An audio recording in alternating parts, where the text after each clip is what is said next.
Asia মহাদেশের মধ্যে সর্বপ্রথম ফোকলোর ডিপার্টমেন্ট, লোক সংস্কৃতি বিভাগ এশিয়া মহাদেশের মধ্যে কোথায় প্রথম খুলেছে জানেন? কল্যাণীতে, কল্যাণী ইউনিভার্সিটিতে। কে খুলেছে?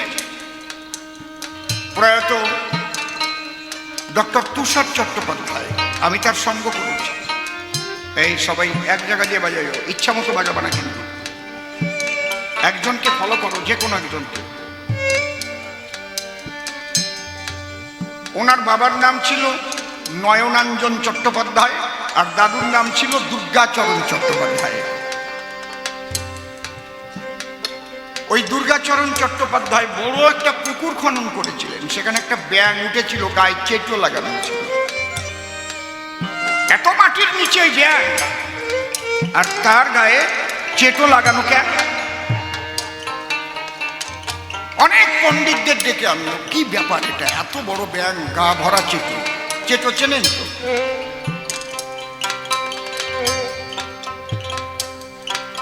কেউ বলতে পারে না। তখন বলছে তারক গোসাই কবি গান গায়, কবিরা তো অনেক শাস্ত্রজ্ঞানী হয়, ওনাকে একটু ডেকে আনা হোক। নদীর এপারে ওপারে বাড়ি, জয়পুর, লক্ষ্মীপাশা। তো তারক গোসাইকে আনার পরে তারক গোসাই বললেন, আমি বললে আপনারা মানবেন? উনি হচ্ছেন তারক কাঁড়াল, মানে মাছ কেটে বিক্রি করত। এত ছোট দোকানদার, এই জন্য তারক কাঁড়াল।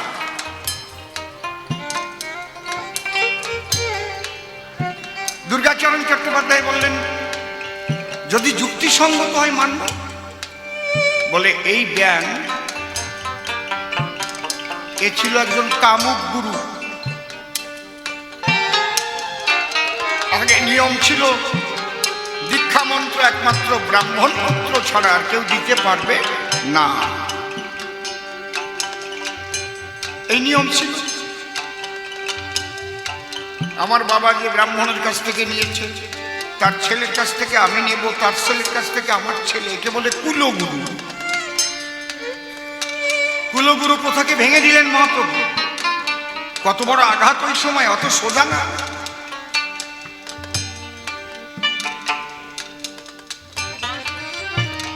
জ্ঞানীর অহংকারকে চূর্ণ করতে এসেছিলেন। জ্ঞানের যে জ্ঞানীর অহংকার, তিনি কি বললেন? ব্রাহ্মণ ক্ষত্রিয় বৈশ্য শূদ্র কেন নয়, যে কৃষ্ণ তত্ত্ববেত্তা সেই গুরু হয়, সেই বৈষ্ণব হয়। ব্রাহ্মণ ক্ষত্রিয় বৈশ্য শূদ্রই বা কেন?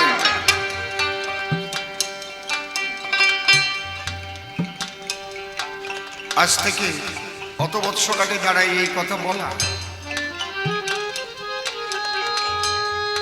যখন শূদ্র বেদ অধ্যয়ন করলে জিভ কেটে দেওয়া হতো, বেদ শ্রবণ করলে কর্ণে সীসা ঢেলে দেওয়া হতো। তাহলে কত বড় আন্দোলন, ধর্মীয় আন্দোলন তিনি করলেন। বাবা যায়, তিনি বললেন প্রেমের রাজ্যে সবাই সমান। যার মধ্যে ভক্তি প্রেমের বাণ একবার এসে গেছে, সেখানে কোনো বর্ণ জাত এগুলো থাকবে না, সব একাকার হয়ে যাবে প্রেমের দ্বারা।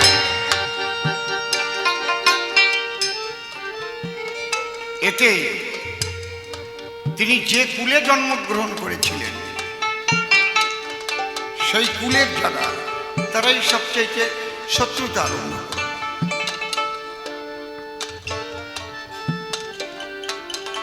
মহাপ্রভুকে কম কষ্ট দেওয়া হয় নাই।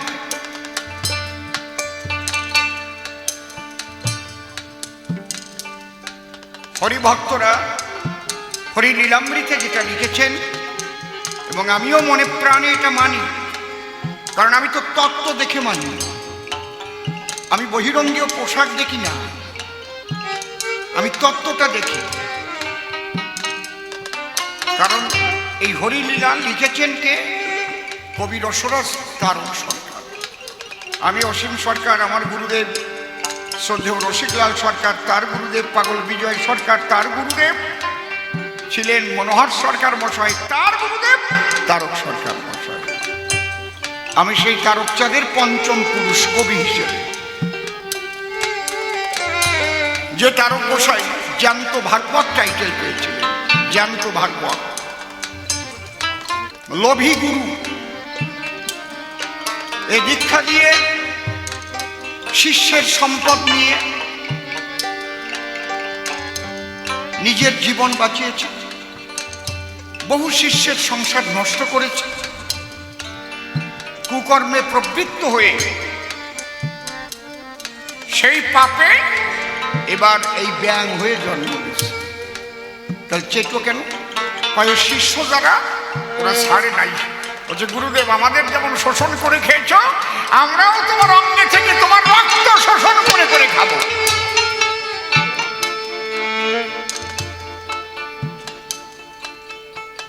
তাহলে এ মুক্তির বিধান কি? বলছে যদি এমন কোনো মানুষের স্পর্শ পায়, একটা শাক্ত দীক্ষা আর একটা সম্ভবী দীক্ষা। সম্ভবী দীক্ষা অর্থাৎ হচ্ছে নিজের আত্মার শক্তি আর একজনের মধ্যে প্রবেশ করিয়ে তার কুণ্ডলিনী চেতন করে দেওয়া। এটা সবার থাকে না এই ক্ষমতা। ভজন পদ্ধতি আপনাকে শিখিয়ে দেবে সাধনা, কিন্তু সাধনা করে আপনাকে কুণ্ডলিনী চেতন করতে হবে। যেমন এই ক্ষমতা ছিল শ্রী শ্রী ঠাকুর ভবা পান্ডার। আমি বলি না, বলেছেন মহামণ্ডলেশ্বর শিবানন্দ গিরি মহারাজ। ছোট আমি বললে আমি তো তার শিষ্য, আমি তো জানি। বলে এমন যদি কোনো সম্ভবী শক্তি সম্পন্ন গুরু মহাপুরুষ সে যদি আকর্ষণ করে তার শ্রীপাদ পদ্মে আশ্রয় দেয়, তাহলে মুক্তি হবে, তাই নইলে মুক্তি হবে না। দুর্গাচরণ চট্টোপাধ্যায় ভেবে গেলেন যে কথাগুলো তো খুব দামি কথা। তখন বলছে আপনারা তাহলে দেখতে চান? দেখুন দেখুন বাবা হরিচাঁদের কৃপা হলে অনেক কিছু হতে পারে। তারক গোসাই যখন আকর্ষণ করলেন, ব্যাং এক লাফ দিয়ে তার চরণে পড়ে দেহ ত্যাগ করল, চেটোগুলো ঝরঝর করে মরে পড়ে গেল। এই যে তারক গোসাইয়ের নাম ছড়াল। দুর্গাচরণ চট্টোপাধ্যায় বৈষ্ণব অপরাধ করেছিলেন, তার জন্য উনি সপ্ত দিবস ভাগবত সভা করেছিলেন বাড়িতে। 12 জন পণ্ডিত নবদ্বীপ থেকে নিয়ে ভাগবত বেত্তা যারা, এক একজন 2 ঘন্টা করে, 12 2 গুণ 24 ঘন্টা। তারক গোসাই সেখানে গেলেন ভাগবত শুনতে। 7 দিন ভাগবত হবে। আর দুর্গাচরণ চট্টোপাধ্যায়ের বাড়ি। কিন্তু এই ভাগবত শ্লোকগুলো যখন উচ্চারণ করে, তারক গোসাই আনন্দ ভরে, গদগদ গদগদ ভাব হয় ভিতরে। কিন্তু যখন টিকা টিপ্পণী করে, কোনো কোনো জায়গায় যখন ত্রুটি হয়ে যায়, মাথা ঝাঁকি যায়। ওরা লক্ষ্য করেছে। তখন ওরা জিজ্ঞেস করেছে উনি কে? উনি কবি তারকচাঁদ সরকার। তারক সরকার, আমাদের একটু জানা দরকার যে আমাদের ভুল হয় কোথায়। কারণ উনি মাঝে মাঝে করে মাথা ঝুল দেয়। তখন ওই 12 জন একত্তরে জিজ্ঞেস করলেন কবি রসরাজ তারক সরকারের ধারে যে আপনি মাঝে মাঝে করছেন কেন? বলছে ভাগবতের শ্লোকগুলো উজ্জ্বল সূর্যের ন্যায়। আপনারা যখন বলছেন তখন আমার ভিতরে একটা হচ্ছে ভাবের উদয়, কিন্তু কোথাও কোথাও মনে হচ্ছে ব্যাখ্যা করতে গিয়ে একটু সেই শ্লোক থেকে আপনারা একটু সরে যাচ্ছেন, ভুল হচ্ছে তাও পাই না। তখন আমার ভিতরে অস্থিরতা দেখা দিচ্ছে, আমার মনের অগোচরে মাথা ঝুল হয়ে যাচ্ছে, আমি কিছু করতে পারছি না। এই কথা যদি বলে আদ্য মাধ্য কাব্য তীর্থ পাশ করা পণ্ডিত, বলে কোথায় ভুল তাহলে দেখাও। তখন তার গোসাই বললেন তাহলে ভাগবত ধরুন আপনারা। পুরো ভাগবত প্রথম থেকে শেষ পর্যন্ত তার গোসাই মুখস্থ করেছিলেন, মুখস্থ বলেছিলেন, এবং কোথায় কোথায় ভুল তার সঠিক ব্যাখ্যা করে উনি যখন বলেছিলেন, তখন ওই 12 জন পণ্ডিত বললেন আমরা গ্রন্থ ভাগবত দেখেছি কিন্তু জীবন্ত ভাগবত আর দেখলাম। জীবন্ত ভাগবত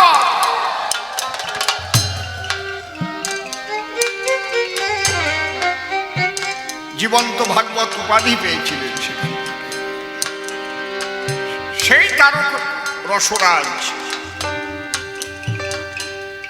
যিনি প্রথম বৈষ্ণব ছিলেন, পরেও বৈষ্ণব, সবাই বৈষ্ণব, হরিভক্তরাও বৈষ্ণব, বৈষ্ণব ছাড়া কি? বৈষ্ণবীয় পোশাক পরিচ্ছদ করতেন, তিলক কাটতেন, তুলসীর মালা ছিল। উনি গান গাইতে গেলেন চালনায়।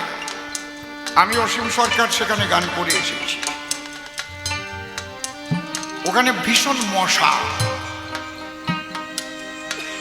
ওই মশার কামড়ের চোটে মানুষ আর থাকতে পারে না মোটে। এদিক ওদিক মশা মারে, চট দেয়, শব্দ হয়। তার গোসাই ডেকে কয় আপনারা গান শুনবেন না চড়াচড়ি করবেন? করবো কি আমরা, মশার কামড়ে তো থাকতে পারতেছি। তখন তার গোসাই বললেন আজকের থেকে এই মায়ের মন্দিরে যতদিন কবি গান হবে এই কবির আসনের মধ্যে আর কোনোদিন মশায় কামড়াবে না। আমি দেখে এসেছি এখনো সেখানে মশায় কামড়ায় না, মশা ঢোকে না। এ হচ্ছে তার গোসাই। তিনি ওই চালনায় গান গাচ্ছিলেন। ওনার গানের আসরে বসা ছিল মৃত্যুঞ্জয় গোসাই। এক কবি প্রশ্ন করেছেন, বিপক্ষ কবি ওনার কাছে, যে মানুষের মতোই তো দেখতে ভগবান, দুটো চোখ, দুটো হাত, একটা মাথা, কান, সবকিছু মানুষের মতোই, কিন্তু এই মানুষের মধ্যেই যে ভগবান বিরাজ করে সেই ঈশ্বর বা ভগবান চিনব কেমন? এর মধ্যেও তো ভগবান থাকতে পারে। কৃষ্ণকে দেখতেও তো মানুষেরই মতো, গৌরাঙ্গ মহাপ্রভুকে দেখতেও তো মানুষেরই মতো নাকি? শ্রীরামচন্দ্রকে দেখতে তো মানুষের মতো নাকি আলাদা কিছু আছে? তখন তার গোসাই ব্যাখ্যা করে বলছিলেন ঊনবিংশতি লক্ষণ আর ৩৩ চিহ্ন থাকবে সেই মানুষের গায়ে।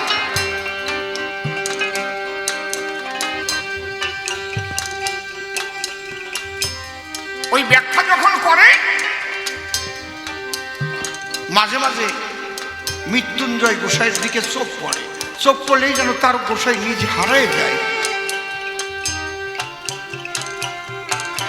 মৃত্যুঞ্জয় গোসাই খুব আনন্দ পাচ্ছে। গান শেষ করে তার গোসাই দিয়ে মৃত্যুঞ্জয় গোসাইকে প্রণাম করলেন করজোড়ে। বলছে সরকার মশাই আজকে খুব ভালো গান শুনলাম। তখন মৃত্যুঞ্জয় গোসাই বললেন সরকার মশাই আজকের মতো এত সুন্দর গান কম জায়গায় হয়।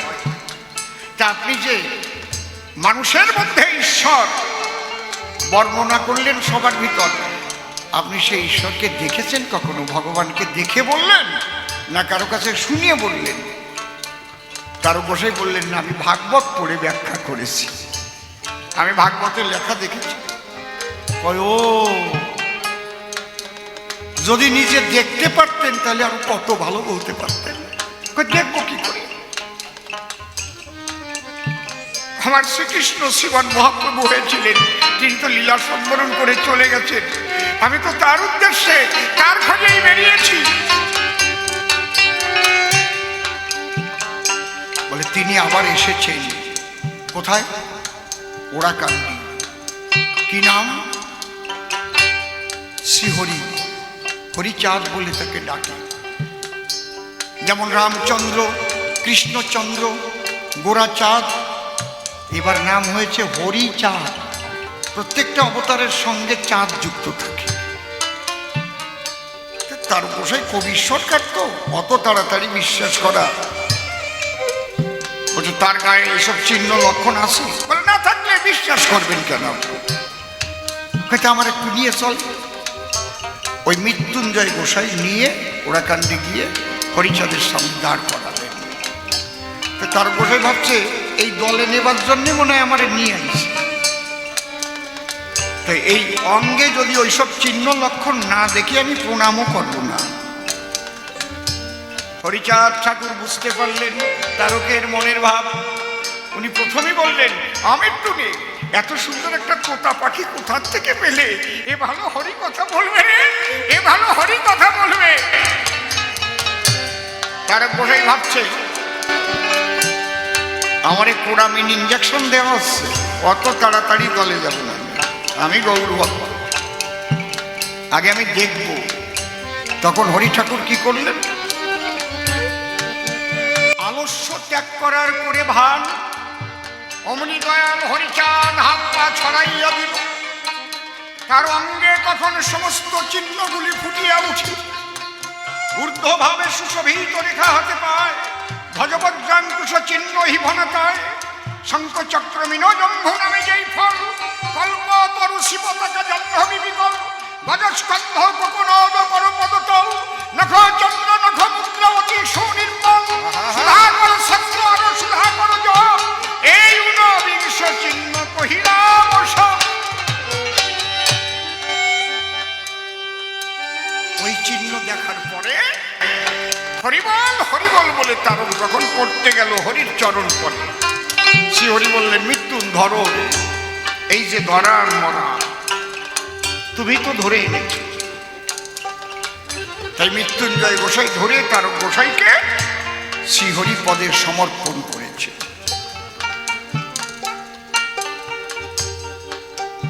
তারক গোসাইয়ের গান কি? গৌরলীলা সম্পর্কে, এমন দয়াল অবতার হয় নাই হবে না রে আর, সংকীর্তন মাঝে গোড়া নাচে বারে বার। তারক গোসাইয়ের গান যে গৌরলীলা এমন দয়াল অবতার হয় নাই কোনোদিন আর হবে না, সেই তারক গোসাই মাথা নোয়াইছিলেন এমনি না। বুঝতে পারছেন কি বলছি? এই তারক গোসাই আপনারা কারো কথা মানবেন না, তারকের লেখা অশ্বিনী গোসাইয়ের লেখা দেখবেন। তিনি গান লিখেছেন, পাগল হতে আর বাকি আছে, আমি হয়েছি পাগল আর হব কি, পাগল হতে আর বাকি আছে। হরি বলে বাহু তুলে ডাকছাড়ে ও যে পাগল, ও যে মানে অদ্বৈ, নিমে নিতে শিবে গদা বাসর ঘরে করে রোল, নিমাইচাঁদ শিবাস গদাধর নিতাই শিবাসঙ্গ নিজে হরিনাম করছে। তারক গোসাইয়ের গানে গৌর কথা কৃষ্ণ কথা ছাড়া নাই রে। অশ্বিনী গোসাইয়ের গানের মধ্যে থেকে রাধা প্রেমের কথা বাদ দিলে গানই থাকবে না। অনেকে জানেই নাই, বৈষ্ণবরাও জানার চেষ্টা করে না। সারা ভাগবত মন্থন করে যা পাওয়া যায় অশ্বিনী গোসাইয়ের গানের 2 লাইনে তাই আছে। সারা ভাগবত মন্থন করে রাধা প্রেমের নির্যাস, তাকে রাধারানীর অহৈতুকী প্রেমে কি বলছে তা অশ্বিনী গোসাই লিখে গেছে, তুমি বাসো বা না বাসো ভালো, তাতে কোনো দুঃখ নাই, আমি তোমাকে বাসিব ভালো, এই ভিক্ষা চাই। এই গান লিখেছে অশ্বিনী গোসাই।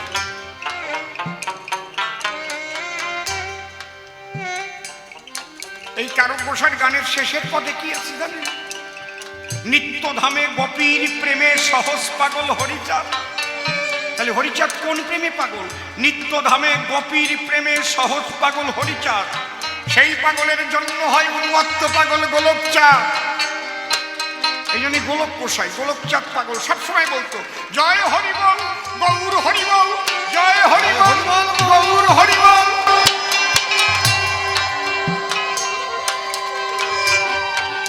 তাহলে হরিচাঁদ ঠাকুর সেই অহৈতুকী অকামনা রাগাত্মিকা প্রেম দিতেই এসেছিলেন, অন্য কিছু না।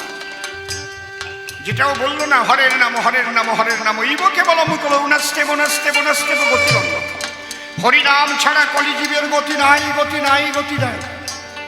হরিচাঁদ ঠাকুর তো হরি বল বলতে বলেছে, হরিচাঁদ বলতে বলেনি। কিন্তু কি বলছে? হরি বল, হরি বল, আমরা যখন হরে কৃষ্ণ নাম করে প্রেমের উদয় হয়, সবাই বলে হরি বল হরি বল হরি বল হরি বল। খালি হরি বল বাদ দিয়ে তো আমরা কিছু বলি। এটাকে বোঝার চেষ্টা করতে হবে তত্ত্বের ঘরে গিয়ে, যে মূল তত্ত্বটা কি। অনেক মতুয়ারাই জানে না, তার বুঝাবে কি? বুঝাতে গেলে তো নিজে বুঝবে, তাই না?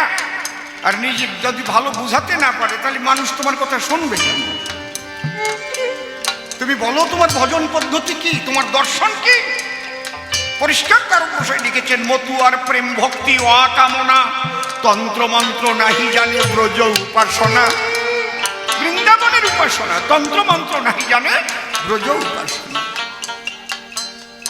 সেই ব্রজ উপাসনার ভাব, গোলক, তারক, মহানন্দ, অশ্বিনী সবাই সেই ব্রজপ্রেমের প্রেমিক ছিলেন, আলাদা কিচ্ছু না। তারক গোসাইয়ের গান, অসংখ্য গান। কি দুঃখে গৌর হলি বলকানাই, ছিল কিসের অভাব বৃন্দাবনে আমরা মনে ভাবি তাই, কি দুঃখে গৌর হলি বলকানাই। তারকের গান, তোরা ভাবিস কি আমি কাঁদি কি গৌর পাবো বলে, আমার অন্তর যায় চলে রে, আমার অন্তর যায় চলে। সব জায়গায় কৃষ্ণ কথা, গৌর কথা। এই জন্য আমার গানের শেষের পর, অসীম বলে মনে পাখি ঘর গোপিকার সভা, আমার গোলকের তারক মহানন্দ অশ্বিনীর যে ভাব, অশ্বিনীর যে ভাব,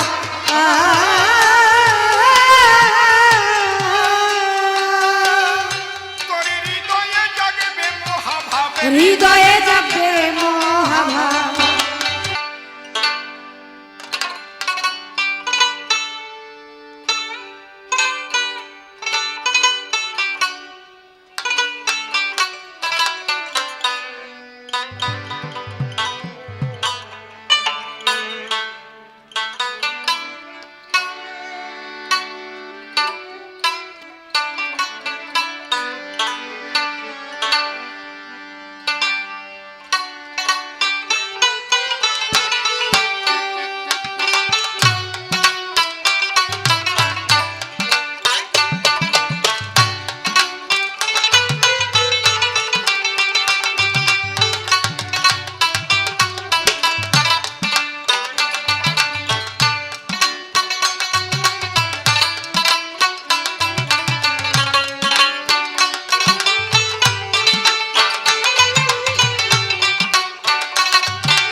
যেভাবে প্রশ্ন করে গিয়েছিলাম প্রথমবারে, বাবা এসে ধরে ধরে তার দিয়েছে সমাধান। বাবার ওই জবাব শুনে পূর্ণ শান্তি পেয়েছি মনে। তার মধ্যে করতে হবে বিরুদ্ধ আচরণ। তবে চরণ ধরে করি মানা, আমার কথায় কেউ রাগ করবেন না, কারণ রাগ করলে কবি কাব্যের বেচা কিনা হবে দায়। আমি যেভাবে খোসা দেব ঠিক লাইন মতো কথা পড়বে, কথা মিথ্যা নয়। দাঁড়িয়ে বলি সব হ্যাঁ তলে, আমার গুরুদেবের সে রসের ঠিলিয়ে আমার তর্কের খোসা যখন লাগবে ঠিলের গায়ে, ওই খোসা যখন লাগবে তখন রস সোয়াই আসবে। কি সেই রস আস্বাদন করবেন যত সুদেই চয়। তবে আপনাদের কাছে করি বর্ণনা, আপনারা একারা সেই রস আস্বাদন করবেন না, আমারও আর দুই এক ফোঁটা দেবেন এই জায়গায়। বসে শুনুন নারী নরে, ওই দুই এক ফোঁটা পেলে পরে যাতে মানব জীবন ধন্য বটে হয়। আমি প্রশ্ন করেছিলাম, তাই বাবা তোমার কাছে জানতে চাই যে কান্তা প্রেম আর হরিনামের মধ্যে কোনটা শ্রেষ্ঠ হয়, তাই তো? তাতে বাবা বলেছে তাই বিশুদ্ধ প্রেমের দ্বারা নামীর দর্শন হয়, বিশুদ্ধ প্রেমের দ্বারা নামীর দর্শন হয়।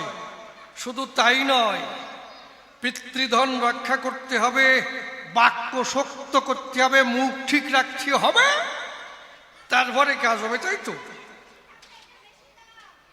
কিন্তু বাবা তুমি যে শিক্ষা দিছো মোরে, খুলে বলি তোমার ধারে শাস্ত্রের গ্রন্থের মধ্যে যা পাই মিথ্যা কথা নয়। ভাগবতে কি আছে? অত্রি পৃথিবী সুশ্রীবী তৎক্ষণাৎ।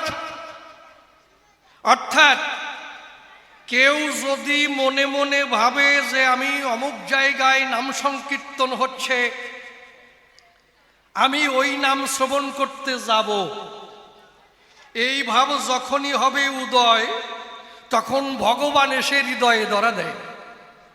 হরে কৃষ্ণ। অমুক জায়গায় নাম যজ্ঞ হচ্ছে, খুলে বলি সভা পাশে, তাহলে সেইখানে আমি যাব। বউরে কয় ধুতি কাপড় বার করো, পাঞ্জাবি বার করো, আমাকে যেতে হবে ওই জায়গায়। কেন? নাম শ্রবণ করতে যাব। এখনো গন্তব্যস্থানে যায় নাই, শুধু ভাব দেখানো হয়েছে, ভেবেছে যে আমি একটু নাম শ্রবণ করতে যাব। এইটা ভাবনার সঙ্গে সঙ্গে হৃদয়ে ভগবান বাধা পড়ে যায়। ভাগবতে এই কথা কয়। প্রেম ভক্তি তো পরে দূরের কথা, কি খালি ভাবলেই যদি ভগবান হৃদয়ে বাধা পড়ে যায়, তাহলে প্রেমের দরকার কোন জায়গায়? ভাবুন তো হিয়ায়। তারপরে যে হরে কৃষ্ণ রাম নাম, হরে কৃষ্ণ কৃষ্ণ কৃষ্ণ হরে হরে, হরে রাম রাম রাম হরে হরে। এই যে 16 নাম 32 অক্ষরের ভিতরে হরে কৃষ্ণ রাম নাম, প্রত্যেকটা অক্ষরের মধ্যে শক্তি আছে। যা উচ্চারণ করার সঙ্গে সঙ্গে কাজ হয়। প্রমাণ ছাড়া আমি কথা বলবো না। ধর্মরাজ সভায় হকারে হিঙ্গুল বর্ণ সর্ববর্ণ বয়সাত জ্ঞানাজ্ঞানাঙ্কৃত পাপ অহংকার দহতি খনাত রে কারেতে রক্তবর্ণ সাত গোপালেন নিরূপিত গুডবঙ্গন কৃতং পাপং রে কারে দহতি খনাত ক্রীকারে কজ্জল বর্ণ সংহারে দুপপাতকম গতি শক্তিরতি প্রেম ক্রীকারাজ্যায়তে খনাত ইষ্ণকার লোহিত বর্ণ নরকদ্দুদ্ধরেন নরম তত্ত্ব জন্মার্জিত পাপং ইষ্ণকারে দহতি খনাত রাকার গৌরবর্ণশ্চ বর শক্তির ভেদ ধ্রুবা রবি সোম সমবর্ণস্তম রাসিংহক্ষণাৎ মকা জ্যোতির্পশ্চ নির্য সদাস্থিত মিথ্যা বাক্যং কৃতং পাপং মকারে দহতি খনাৎ। অর্থাৎ এই প্রত্যেকটা অক্ষরের ভিতরে যে শক্তি আছে, আমি বলি সবার কাছে যা উচ্চারণ করার সঙ্গে সঙ্গে দেহস্থিত পাপ হয় ক্ষয়, তাহলে যে নামের মধ্যে দাহিকা শক্তি রয় তার প্রেম লাগবে কোন জায়গায়? নামের মধ্যে এমন আছে জাদু, এমন আছে মধু, যা একবার উচ্চারণ করার সঙ্গে সঙ্গে ঘুমের ঘরেও যদি উচ্চারণ করে মহাশয়, দেহস্থিত পাপ হয় ক্ষয়। কি ভগবান তার হৃদয়ে ধরা পড়ে যায়। শাস্ত্রে কয়, শিষ্যের কথা নয়। তাই তো গেল। আমি বলি সভাতলে আজামিল ছিল, তাহলে বিবাহ করার পরে বসে শুনুন নারী নরে, আবার বেশ্যালয়ে গমন করে, কথা মিথ্যা নয়। বেশ্যালয়ে যখন যায় আমি দেই পরিচয়, এক বেশ্যার সঙ্গে পিড়ি বাঁধা হয়, তারপরে এমনিভাবে বেশ্যার সঙ্গে যখন ঘর সংসার আরম্ভ করলো, তাদের ভালোবাসার দ্বারা একটা সন্তান হলো, কনিষ্ঠ পুত্র, যার নাম আদরে নারায়ণ রাখে মশাই। এইভাবে নারায়ণ নাম রাখে, বসে শুনুন বিজ্ঞ লোকে। আর চুরি ডাকাতি করে, পরধন হরণ করে, গর্ভাবতী মহিলা পেট সিটি এমনি ভাবে বিভিন্ন সাজা দিয়ে গহনা হরণ করে লয়। এর মতো পাপাচারী নাই বিশ্ববসুধায়। এইবার অজামিল যখন পড়িল মৃত্যু শয্যায়, রোগগ্রস্ত অবস্থায় পড়ল, মৃত্যু শয্যায় শায়িত হলো, তখন যমরাজা দূত পাঠালো, যাও দূতগণ, আমি বলি তোমাদের পাশে ওরে বেঁধে নিয়ে আসো, কষিয়ে উচিত শিক্ষা দেব ওর এই জায়গায়। ও জীবনে ভালো কর্ম করে নাই, চিন্তা করি তাই তারে বেঁধে নিয়ে আসতে হবে এই জায়গায়। যমদূতগণ যারা ছিল, আমি বলি সভা তলো, এলোমেলো কেশ করলো, দন্ত কিড়িবিড়ি করিতেছে। ওই দৃশ্য নিয়ে যখন উপস্থিত হয়, ওয়াজামিল যখন ওই দৃশ্য দেখিবারে পায়, ওয়াজামিল দেখে তাই আর বাসার কায়দা নাই, এরু কি রূপ ভয়ঙ্কর রূপ করতেছি দর্শন। তখন নিজের পুত্রর নাম করে, বসে শুনুন নারী নরে, কোথায় বাবা নারায়ণ, নারায়ণ রক্ষা করো মোরে। আমি বলি সভা ধারে, যখন কনিষ্ঠ পুত্রর নাম ধরে, নারায়ণ নারায়ণ বলে অধরে যখন ডাক দেয়, তখন বিষ্ণু সিংহাসন টলে যায়।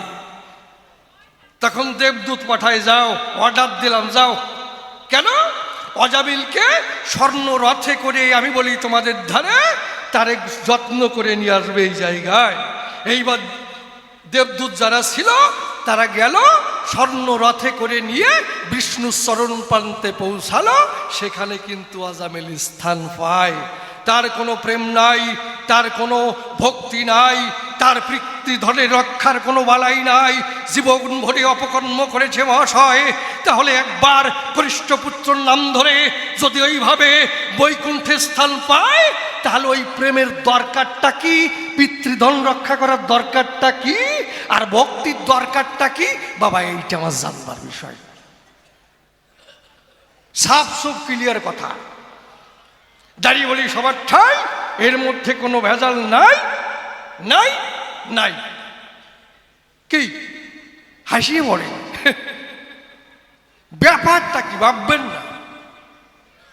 আসলে যে আমারটাই ঠিক তা কিন্তু বলি না। বাবার সঙ্গে যখন আলোচনা হয়, কি দেব পরিচয়, বিভিন্ন যুক্তিকে মানে বুঝিয়ে না পারলি যাওয়ায়।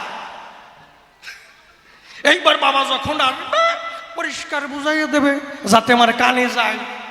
কি তাহলে সেই প্রেম ছাড়া, আমি দিয়ে বলি আমার কাব্যের ধারা, ভক্তি ছাড়া পিতৃধন রক্ষা জীবনে করে নাই, সে যদি বৈকুণ্ঠে স্থান পায়, ভুলভাল কইয়ে। মানে কনিষ্ঠ পুত্রের নাম নারায়ণ, অনেকের নাম নারায়ণ ডাকে না যত্ন করে, কেউ নাম ডাকে কৃষ্ণ, কারোর নাম ডাকে বলরাম, মানে স্বয়ং বলরাম আবির্ভূত হয়েছে, ডাকে না। কারোর নাম ডাকে বাসুদেব, এই যে বাসুদেব বসেই ছিল।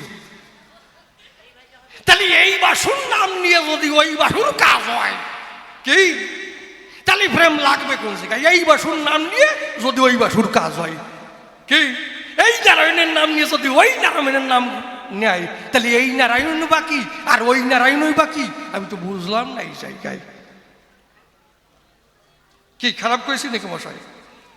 এই জন্যে প্রত্যেকটা জবাব আমি চাই বাবা, যেখানে যেখানে বুঝতে পারি নাই এই প্রেম, প্রেম কিভাবে, এটা কি বাজারে কিনতে পাওয়া যায় নাকি? কি কও? আমার কথা নয়, সস্তায় কি বাজারে কি পাওয়া যায় বস্তা বস্তা? প্রেম কিভাবে জাগৃত হয়, কোন পথে গেলে কি কৌশলে এই প্রেম আবির্ভূত হবে, এইটা আমার জানবার বিষয়। প্রেম কারে কয়, কোন জগতে গেলে প্রেম উদয় হয়, সহজে কিভাবে হয়, যদিও না যাই অন্তত শিখিয়ে যাই বাবা যখন আসে। কি মিথ্যা বলি নাই? তাহলে তুমি আমার কথা নিয়েও প্রত্যেকটি জবাব দিও, তোমার কাছে আমি শুনতে চাই। তারপরে কি বলেছে? প্রভু কহে পরশ্লোক সাধ্যের নির্ণয়, রায় কহে সদর্ম আচরণে বিষ্ণু ভক্তি হয়। উদাহরণ দেয় যে এইগুলো নিচের কথা, বলে নাই নিচের কথা। আচ্ছা বাবা, এখানেও আমি বুঝতে পারি নাই আসলে আমার কি বোঝার জায়গা বুঝিয়ে গেছে নাকি ঠিক পাচ্ছি দিয়া। কারণ এই যে সহধর্ম আচরণ, সধর্ম ত্যাগ, জ্ঞান মিশ্র, নিচের কথা কি করি হয়? কি গুরুদেব বসে আছে, শিষ্য এটে যাচ্ছে, যে যাচ্ছে চট করে পা লেগে গেল গুরুদেবের গায়ে, শিষ্য ঠিক পালো না, ও একবারে বুক ফুলে হেঁটে যাচ্ছে, যদি আমার মতো হয় হেঁটে গেল। গুরুদেব কেন অভিশাপে দিয়ে বসলো, দেখ তোর কি হয়। গুরুদেব বসে আছে, খুলে বলি তোর কাছে আমার গায়ে পা লেগেছে সেদিকে লক্ষ্য নাই, তোরে আমি অভিশাপ দিতে চাই। কেন তারাই দেয়, কি দেয় না? আর ওই গুরুর কাছে যদি ওই শিষ্য আছে, বাবা আমি বুঝতে পারি নাই, কি আমাকে ক্ষমা করে জায়গা দাও তোমার পায়। তখন গুরুদেব দেখে কয়, বাবা তুই দেখিস নাই এ সময়, তুই ছিলি অন্য ভাবনায়, আমার গায়ে পা লেগে যায়, যা তোর কাছে যা বাবা, তোর দোষ নাই এই জায়গায়, ক্ষমা পেয়ে যায়। কিসের দ্বারায়? জ্ঞানের দ্বারায়। তাহলে এই জ্ঞান যদি জাগৃত থাকে, বসে শুনুন, বিজ্ঞ লোকে গুরুদেবের অভিশাপ থেকে মুক্তি পায়। কি এগুলো নিচের কথা, এ জোড়ায় না আমার বুকের ব্যথা। কি করে নিচের কথা হয়? হ্যাঁ, উপরের কথা কোনটা? জ্ঞান শূন্য। জ্ঞান শূন্য উপরের কথা কি করে হয়? কি ওটা গেল হয়ের খাতায়। দেখুন, আপনার অপারেশন হবে, এখন ডাক্তার যদি একবারে সরাসরি অস্ত্র চালাই দেয়, কি হবে আপনার অবস্থা? ওরে বারে, ওরে বাবারে, মরিয়ে গেলাম রে। কিসের জ্বালায়? ব্যথার জ্বালায়, তাই তো। ডাক্তার তখন কি করবে? এর জ্ঞান আছে, আগের জ্ঞান হরণ করতে হবে। তখন অপারেশন থিয়েটারে নিয়ে যাবে, আমার কথা নেবে, ওরে অজ্ঞানের ডাক্তার আনো। অজ্ঞানের ডাক্তার এসে যখন অজ্ঞান করবে, ওরে কেটে ফেলেন, বেটে পিষে ফেলেন। ওর বাবার বাবাও যদি বুঝতে পারে, তাহলে এরে কয় জ্ঞান শূন্য, আমি তো কথাই হই না ধন্য। তাহলে ওরে বেটে পিষে ফেলেন, তাহলে জ্ঞান শূন্য, অতএব ওর মধ্যে জ্ঞান নাই। অজ্ঞানের ডাক্তার হরণ করে দেন, সেরে ভাই ও আছে মরা অবস্থায়, ওরে মরা ভক্তি কয়। জ্ঞান যদি যুক্ত থাকে তারে তাজা ভক্তি কয়, আর জ্ঞান শূন্য হলে তারে মরা ভক্তি কয়। তা তাজা ভক্তি চাইতে মরা ভক্তি কি হলে বড় হয়? জ্ঞান শূন্য কি সত্যি না? জ্ঞান শূন্য হলে মশাই কামড়ালেও ঠিক পাবে না। তাহলে দেখুন, এই যে সদর্ম ত্যাগ, এটা কেন গেল নিচের কথা? তুমি তো উদাহরণ দিয়ে গেলে। বসে শুনুন, নারী নরে অত্যন্ত দরিদ্র ঘরে লক্ষ্মী নামের একটি মেয়ের বিয়ে হয়, লক্ষ্মীবাই। তাদের সংসার চলে না মোটে, আমি বলি কাব্যের হাটে ভিক্ষা করে খায়। ওই গ্রামে আসে এক ধনাঢ্য ব্যক্তি, লক্ষ্মীকে দেয় মাঝে সাঝে কুযুক্তি, তুমি চলো আমার আঙ্গিনা। এরকম লোক আছে না? যদি গরিব ঘরের বউ হয়, মাঝে মাঝে বেকায়দা কথা কয়, কুযুক্তি। কেন? কি বলবো, তোমার ঠাই তোমার পরার মতো একটা বস্ত্র নাই, ছেঁড়া বস্ত্র পরিধান করে আছো, তুমি চলো আমার সাথে আমার ভবন, আমার সঙ্গে আমার বাড়িতে যাবে, একেবারে খাট পালঙ্কর উপর বসে থাকবে, আর তোমার এই ঘটবে না জ্বালাতন। এই কথা যখন কয়, আর লক্ষ্মী ব্যথা পায়, কটুবাক্যে ব্যথা দেয়। এখান থেকে করো প্রত্যাবর্তন, আমি করি তোমারে মানা, আর কোনোদিন আমার বাড়িতে আসবে না, যাও। তা ধনাঢ্য ব্যক্তি বলে কি, শোনো, যদি কোনোদিন বিপদে পড়ো যাইও, এই কথা বলে দেয়। তা কি বলবো, সবার পাশে একদিন লক্ষ্মীর গুরুদেব লক্ষ্মীর বাড়ি আসে, তাই নয়? তার স্বামী ভিক্ষায় চলে যায়, আর এই লক্ষ্মীর কাছে খেতে চাই। ওমা, তুই আমার কথা নিবি, কিছু খেতে দিবি? বাসিদার ক্ষুধার ঠেলায় লক্ষ্মী দেখে তাই, ঘরে আমার চাল ডাল নাই, কি দিয়ে করবো গুরু সেবার আয়োজন। তবে অন্তরে করি বিবেচনা, তার জন্য কোনো ভয় পাবো না, ওই ধনাঢ্য ব্যক্তির বাড়িতে গিয়ে দিব দর্শন। ধনাঢ্য ব্যক্তির বাড়িতে যখন যাই, ধনাঢ্য ব্যক্তি লক্ষ্মীকে দেখতে পায়, তখন ডাক দিয়ে কয়, আজই তব হলো আগমন, বলো কি চাই? আমি বলি, তোমার ঠাই যাহা কিছু চাইবে তাই করিব অর্পণ। বলে, বাড়িতে আমার গুরুদেব আসে, কি বলবো তোমার পাশে কিছু চাল ডাল দেবাই সময়। ধনাঢ্য ব্যক্তি বলে, কি বলবো তোমার কাছে, তোমার জন্য ধনভাণ্ডার খোলা আছে, যা যাও নাও প্রয়োজন, তবে তার বদলে আমারে কিছু দিতে হবে, আজকের রাত্রিটি আমার সঙ্গে কাটাতে হবে। এই যে কায়দা, থাকতে হবে আমার সদন, তাহলে নিশ্চয়ই তুমি চাল ডাল পাবে, নিয়ে যাবে, গুরু সেবার করতে পারবে আয়োজন। এই কথা শুনিয়া লক্ষ্মী ওই কথায় সাই দিয়া চাল ডাল নিয়া বাড়িতে গেল চলিয়া, রন্ধন কার্য সারিয়া যখন গুরু সেবা দেয়, গুরু সেবা হয়ে গেল, গুরুদেব চলে গেল, এমন সময় বাড়িতে তার স্বামী এলো, ডাক দিয়ে কয়, প্রিয়ে, কি সকালবেলায় ভিক্ষায় গিয়েছি, কি বলবো তোমার কাছাকাছি এক মুষ্টি চাল পাই নাই কোনো জায়গায়। লক্ষ্মী করে বর্ণনা, তার জন্য স্বামী তুমি কোনো ব্যথা পেও না, আমি তোমার সেবার ব্যবস্থা করবো এখন। লক্ষ্মীর স্বামী ডাক দিয়ে বলে, বলো খুলে, চাল ডাল কোন জায়গায় পেলে? বলে, ও কথা শুনবা পরে, আগে আসো স্নান কার্য সেরিয়ে, স্নানের পরে তোমার খাওয়া দাওয়া হবে, তখন আমি করিব বর্ণন। স্বামী স্নান করতে গেল, স্নান কার্য সেরে এলো, স্বামীকে সেবা করাইল। এইবার স্বামী কয়, বলো তো আমায় চাল ডাল পেলে কোন জায়গায়? বলে, কি বলবো তোমার পাশে বাড়িতে আমার গুরুদেব আসে, আমার পাশে তখন খেতে চাই, বাড়িতে দেখি তাই চাল ডাল নাই। ধনাঢ্য ব্যক্তির বাড়িতে গিয়ে দিয়েছিলাম দর্শন, তার বাড়ির থেকে চাল ডাল এনে কি বলবো তোমার সন্নিধানে এই গুরু সেবার করেছিলাম আয়োজন। কি বলবো তোমার কাছে, দেখো এঠো অন্ন পড়িয়ে আছে, মিথ্যা নয় আমার বচন। তবে লক্ষ্মী বলে, এবে তার জন্য কি চেয়েছে তোমার শুনতে হবে, কেন? আজ রাত্রেতে কাটাতে হবে তার ভবন। এই কথা শোনার পরে স্বামী বলে, লক্ষ্মীর ধারে রান্নাঘরে যাবার পরে এঠো অন্ন ধরে বলছে, নাও তোমার হস্তে আমি করিলাম অর্পণ, তুমি আমার কথা নেবে, এই প্রসাদ নিয়ে যাবে। তোমাকে যখন স্পর্শ করতে যাবে বলবে, এই প্রসাদ করিতে হবে ভক্ষণ।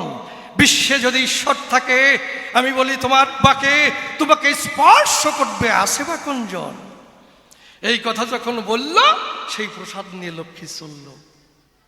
ধনাঢ্য ব্যক্তির বাড়িতে গিয়ে যখন দিল দর্শন, ধনাঢ্য ব্যক্তি দেখে লক্ষ্মীর মুখ, অন্তরে পেয়ে সুখ, বলে, প্রিয়ে তাড়াতাড়ি দাও আলিঙ্গন। লক্ষ্মী বলে, এবে আলিঙ্গন পরে হবে, এই প্রসাদ আগে তোমাকে করতে হবে ভক্ষণ।